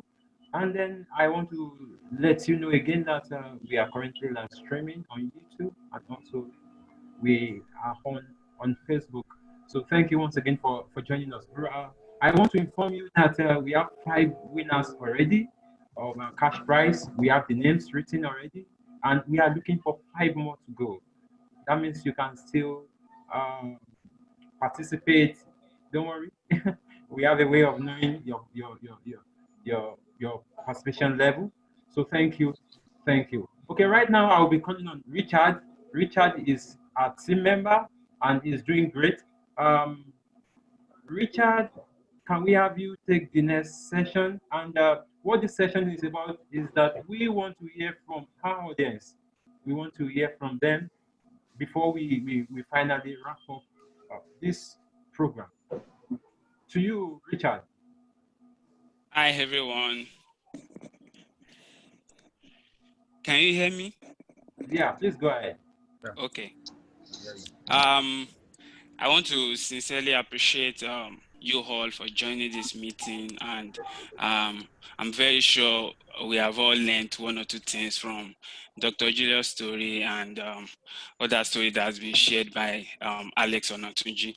So we would like to get, as Olalu has said, we'd like to get your views about certain questions. But before we start that, I would like to point out a few things here, like rules before we start asking the questions. The first thing is if you want to answer like a question, you have to raise your hand using the raise hand button on Zoom. Yes. Yeah, so when you raise your hand, we can unmute you or you can unmute yourself. And the way we want this to go is that we don't want two people to speak at a time. So we want one person to speak at a time. And doing that means that we all have to mute ourselves while the person is speaking.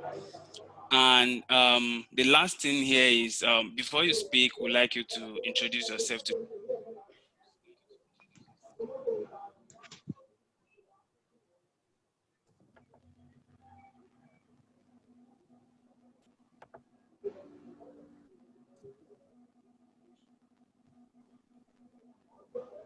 I guess his network has gone. Oh.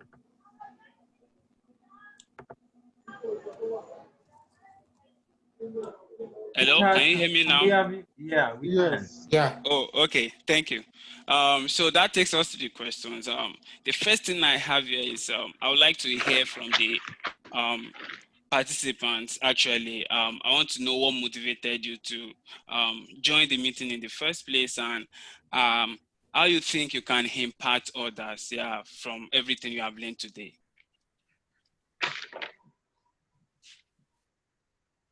Okay. Meshach, I think you need to see people raising up Okay, their yes, hands. I can see them. I can see Okay, them. please, as soon as you recognize them, please just. All right. I'm unmuting Gladys. Gladys, can we hear you? Gladys? Gladys HMB. Gladys, 1, 2, 3, go. I'm here. Good afternoon, everyone. Okay, great. All right. Hello. We are Please go listening to ahead. you. Yeah, good afternoon. Can you hear me? Yes. Yes, yes. All right. Thanks for the opportunity. You asked the question, what motivated me to come to participate in this seminar? Very interesting. Like, let me say I'm a student, a forestry student of 300 level, and it has been a major challenge because I actually didn't apply for forestry, but I was given forestry. So I don't know what to use my forestry career to do. Like the certificate I would get from forestry, I don't know what to use it to do. So I decided to join this platform to learn a lot of things, and it has been inspiring. Like I learned a lot of things. Some days back, I had been browsing the net, no career opportunities in forestry, and what really amazed me this afternoon is that as a forester, you can work anywhere and you can impact life anywhere. That's very amazing. I will use this, what I have learned, I will relate it with my mates because a lot of us, 99% of the class, don't even have idea of forestry before we came into class. Like we didn't apply for it. But now with this idea, I think we can build something up. Thank you. All right, thank you very much. Okay. I don't know who is TechnoSpark. All right. I'm unmuting you. TechnoSpark 4 here. I don't know your name, but you are the next person I'm seeing his hand or a hand. All right. If you are the one that is TechnoSpark, let's hear you. Okay, sorry for that. My name is Yusuf Abdulaziz Farouk. Okay. I'm a graduate of Forestry and Wildlife from University of Ilorin. I would say my motivation has always been wonderful studying forestry. Actually, I didn't apply for forestry, but the fact that I was offered forestry and I met quite a lot of people that motivated us, that inspired us right from the undergraduate level. Like my lecturer, Dr. Babala Fola from the University of Ilorin, and also my colleagues too, like Alex. So he can testify to that. Like he was so quite helpful then that it motivated most of us to take up some challenges and take up the leadership position. So I had to learn more and to build more and add value to myself and also to my other people, to share what I know about forestry education and also about the prospect in forestry. All So right. I'm so glad to be part of this this roundtable talk to learn more about the ideas and to go out there to share about what I learn now to people. Okay, thank you. Thank you. Thank you, Yusuf. Sorry to cut you. All right. Thank you. All right, very much. We really need to move on to the next question. Richard, can we have you? All right. All right, sir. Okay. Thank you very much to those that answered the first question. The next question I have here is, how has the webinar impacted you going forward? As Dr. Julius has said, I'm very sure I would say you are lucky to attend this kind of webinar where you hear firsthand information from people who have actually succeeded in this field. So based on that, how has the webinar impacted you going forward? Yeah, moving from here. So where do you go from here? Yes. All right. I have Dari Adiagbo raising his hand. Dari Adiagbo, let's have you. Dari Adiagbo. All right. Yes, thank you, Mishak. Can you hear me? Yeah, sure. Okay. I'd like to greet everybody. Good afternoon and well done. So my name is Dari Adiagbo. I'm a graduate of forestry from Ekiti State University, and I'm currently serving with IFSA as one of the sub-commissioner for carbon and sustainability. It's a great opportunity to join in the webinar, and I'm straight to the question: how has the webinar impacted me going forward?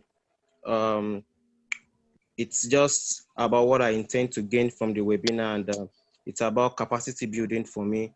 It's about bridging the knowledge gap we have. It's about networking. And our speaker, Mr. Julius, stressed more on these things and how we can harness opportunities. And something key to it I see is no matter the level you are, keep on improving.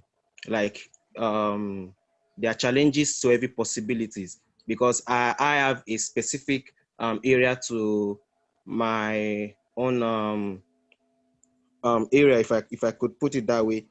But with what he said you can keep improving through articles, through publishing and the likes. So these are things I believe going forward will be of great use and help in moving us forward. So I hope I've done justice to that. All right. The next person is Adekugbe Oluwaseun. Adekugbe Oluwaseun. Hello, good afternoon, everyone. Thank you for the opportunity and the privilege to actually talk and to be here. And thank you for the organizing committee too for this great webinar. Yeah, because I've learned a lot today. For me, I chose forestry as a course, but it got to a time. Hello? It got a time when I graduated and I had to think about it again, that okay, now I'm here. I'm a recent graduate of FUTA, Federal University of Technology, Akure. So I have to think about it that, okay, sure, now you're a graduate, what's next? And then this came up. I was like, oh, I have to be a part of this program because it's an opportunity to actually learn from other graduates and people that have gone far in forestry. And today I've learned so much from Julius and even some of our organizers that they don't really know, but they've actually imparted me in one way or the other. I've learned, and one keyword that I learned from him today that I could be able to actually tell anyone, even my younger colleagues, is that whatever you study, whatever career you have, you know you are working towards a goal, and that goal is to succeed, success. Now, I know that I'm working towards a goal to succeed. No, it's not about forestry right now. You're not looking at it as, I'm not looking at forestry as a lesser course or anything, but a goal to succeed. And then he has told us about how we can actually do all those things we need to do to succeed, to diversify, to network, to be the best wherever we are, because we are working towards goals. And he also mentions about applying for scholarship and looking beyond where we are now to where we are going, voluntary, all this volunteering activities and all that. So I'm very grateful, and I've learned a lot on what I need to do right now to thank you very much. Thank you very much. Thank you very much. Richard? Okay. Richard? Yeah. Yeah. Thank you so much, Dari and Oluwaseun. So I would like to move to the next question. This might actually relate more with people in forestry field, but if you are not in forestry, if you are not in anything environmental management or forestry, you can also hear your views too, and we'll make justice to that. How does your course of study or current career contributes to one of the three pillars of sustainability, talking about the environmental, economic, and the social aspect? Okay, I think I'm seeing Olumoye. Olumoye? Olumoye? Are you there? Okay, Okay, if please, Olumoye, let's move on. Let's move on. If Olumoye is not there, and Joseph, Anne Joseph,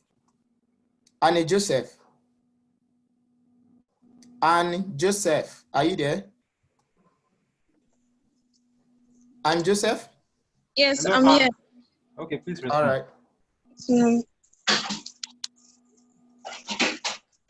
Thank you very much for this platform. I really appreciate, so for giving me the opportunity. So answering the question, how has this helped me in one way or the other? Last year, I think I started the journey of trying to diversify.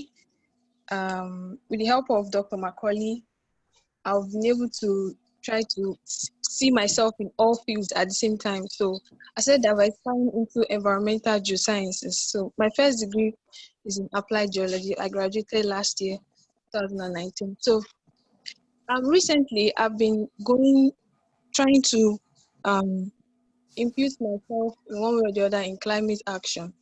And I've developed interest in carbon sequestration. So far, I've tried to learn a lot of things on carbon and how it has affected the world generally, greenhouse gases and everything. So this has really helped me. The platform has really helped me to see more views in forestry too, like how forestry can also help in carbon sequestration, how it can impact in also making the climate better and more sustainable. And from I think the goal of sustainability, I think SDG goal 13, sorry, that is environmental sustainability relating to that. So that's really given me more insight about that. So I'm ready to learn from all so that I'll be able to give more impact in environmental geosciences. All right. Thanks, Anne. Thanks. Yeah. All right. I think the last person I'm going to be choosing here is God's Love, Abo. God's Love, Abo. God's Love, are you there?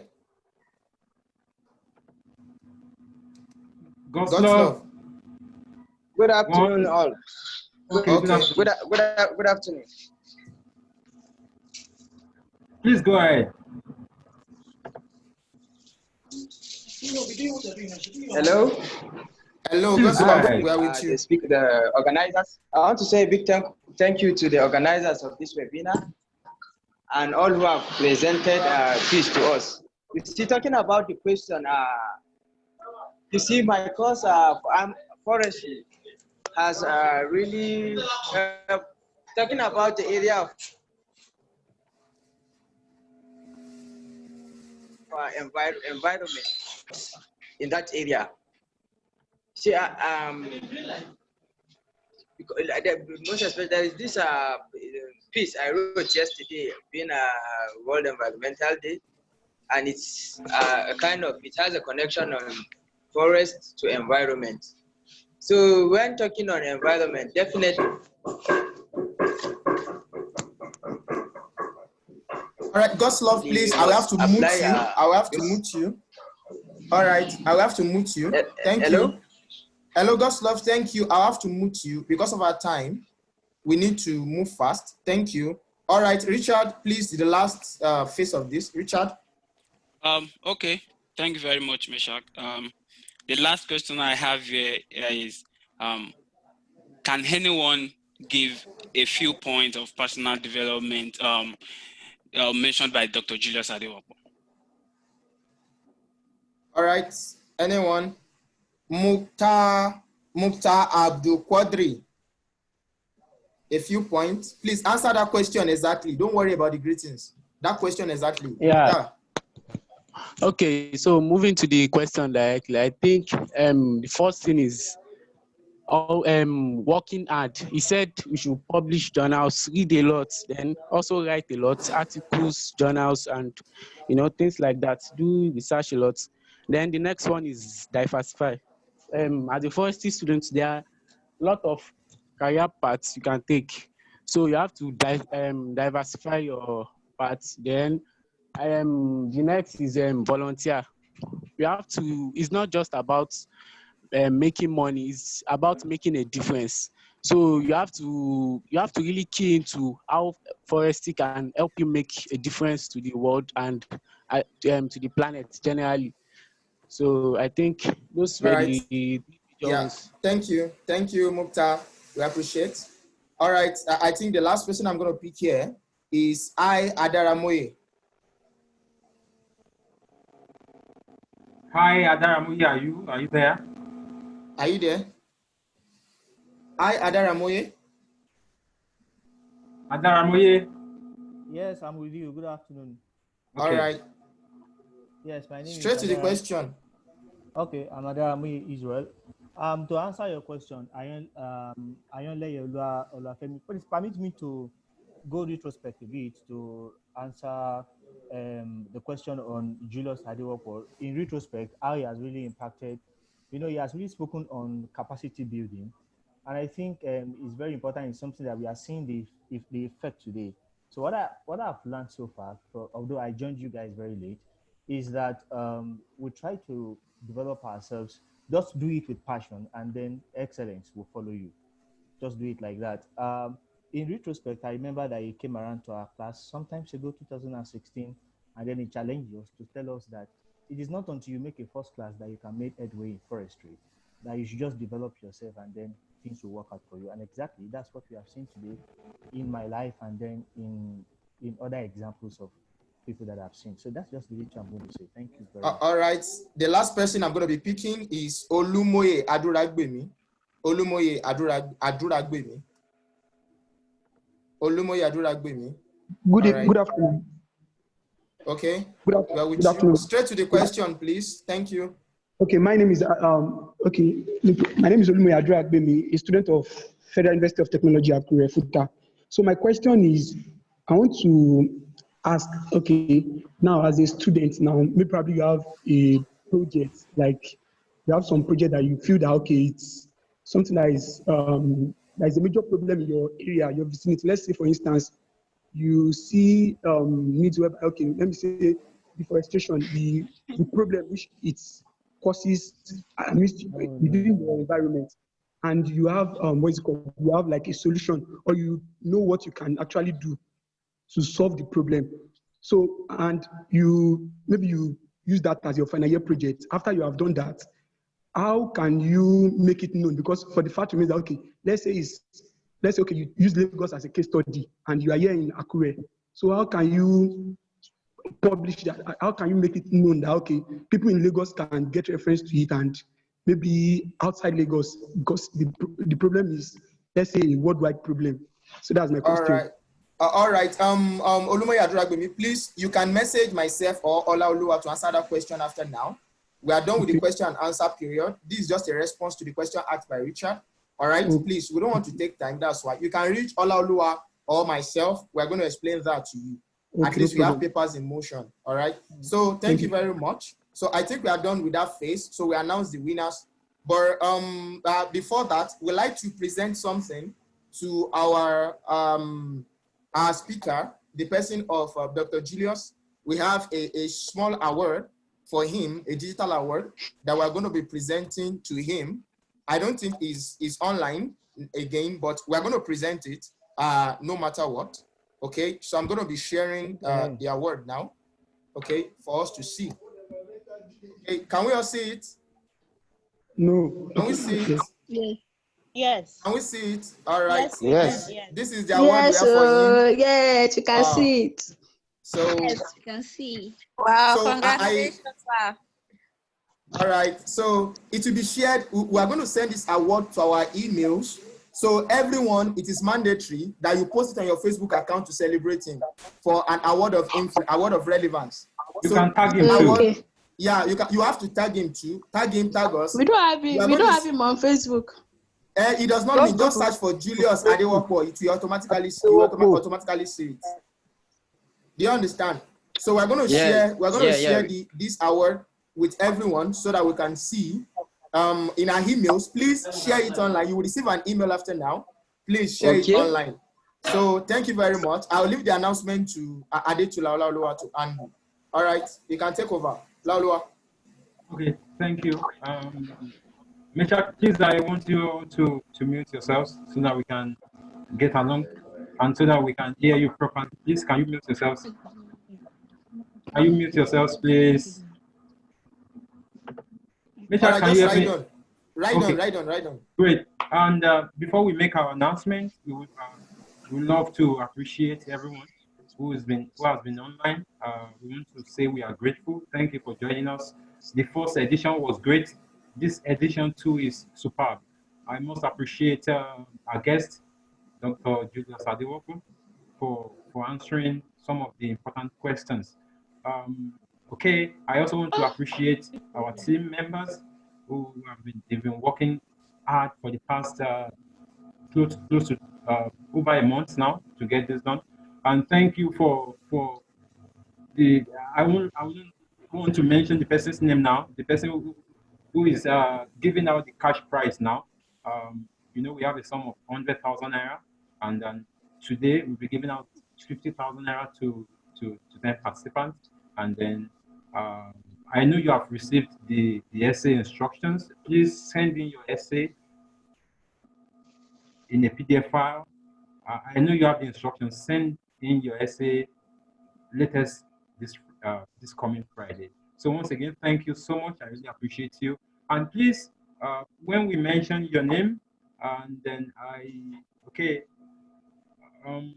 send a personal message to Richard. Your account number. Send your account number as a personal message to Richard if you hear your name.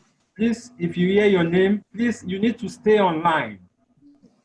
You need to stay online. Please send Richard your account details. If you hear your name, I'll emphasize again. Please send Richard your account details. Personal message. Don't drop your message on the public account details on the public group, please. Please send Richard a private message. And Richard, could you please raise up your? Could you please give your hands? Please, Richard. Just go on with the announcement. Just go on with the announcement. Yes, I'm here. Okay, please send your account details to this Richard, and you need to stay online to confirm the receipt of the money. Please, we'll be doing the transfer right away. We need you to confirm that you've got the cash sum of 5,000 naira, and then next week Saturday, hopefully, unfailingly, we hope to make announcement of the winners of our 10,000 naira for personal development. Okay. Okay, right now, I think I have the list here. Okay. All right. Meshach, could you please mute everyone? Yeah, just go ahead. Just go ahead, Okay. please. Go ahead. Okay. Please, I want you all to know that the winners now are the people who are staying to the end of this program. Like the people we have right now, you know, it's possible you might want to justify that you are a winner, but you are not with us right away. You are not staying to the end of the program. But we are trying to be fair enough for everyone to win. And the people we are giving the money to are the people we have right now out of the criteria we have used. Okay. The first person on the list, and okay, sorry, I'm trying to get my list. Okay, great. The first person on the list is Anne Joseph. Anne Joseph. Anne, if you can hear me, please send your account details to Richard. Please stay online till the end of this program, please, so that you can confirm the receipt of the cash sum. And Richard and Joseph. And Joseph. Meshach, could you please unmute? Okay.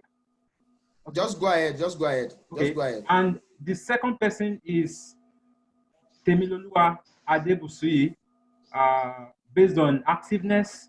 And Joseph was chosen based on attendance. She was part of those who joined very early. And based on activeness, we must commend Temiloluwa Adebusui. She's been active on the chat box. Temiloluwa Adebusui, please, if you can hear me, send your account details to Richard.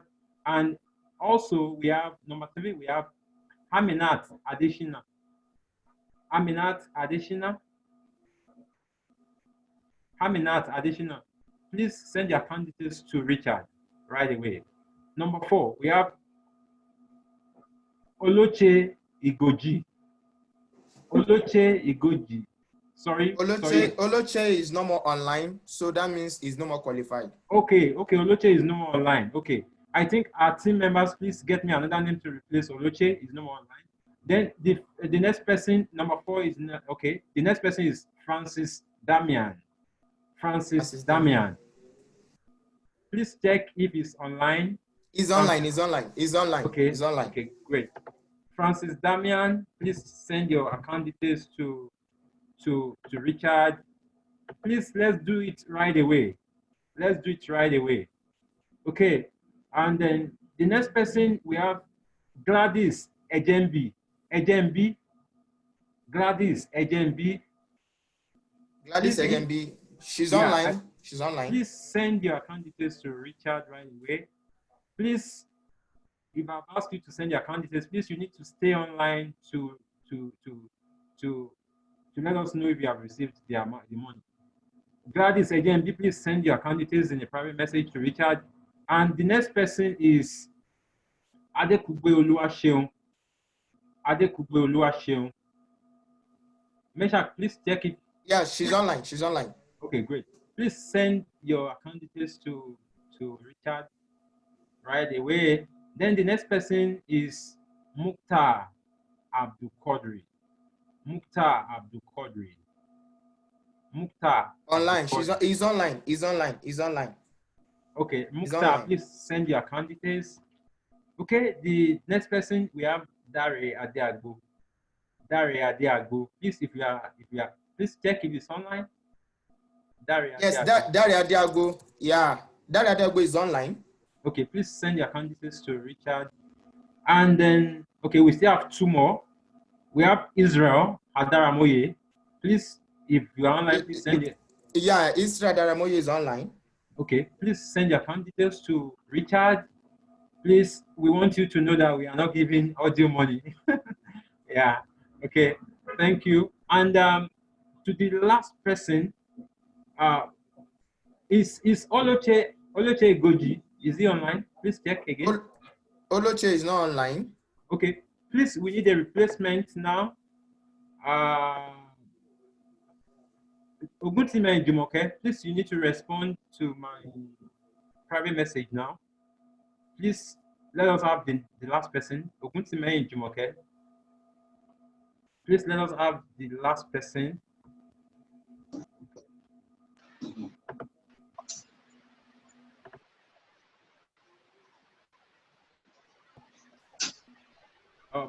Meshach, could you All please right, yeah.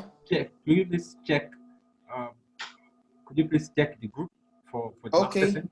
yeah. All right. I think the person we can okay is Peter Olowofoyeku. Peter Olowofoyeku. I don't think he's online. Okay, he's online. Yeah, He's online. He's online. Yeah, Peter that's great. Olowofoyeku.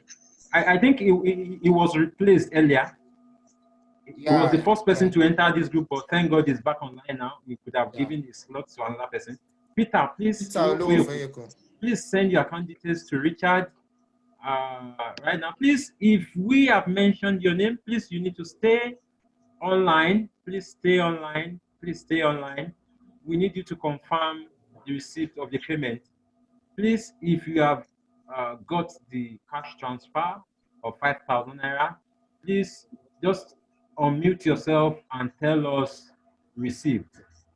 Hi, Olaoluwa.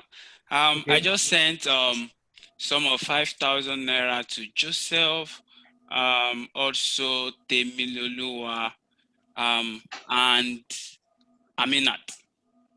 Okay, we have to. So please, can these people confirm that they received the sum of 5,000 naira? Thank you. Who is that? Yes. Who is that? Aminat, I've received the cash of 5,000 naira. Okay, Transfer thank you. Hello. Hello, please go ahead. I said I'm additional Aminat. Okay. I've received the transfer of 5,000 naira.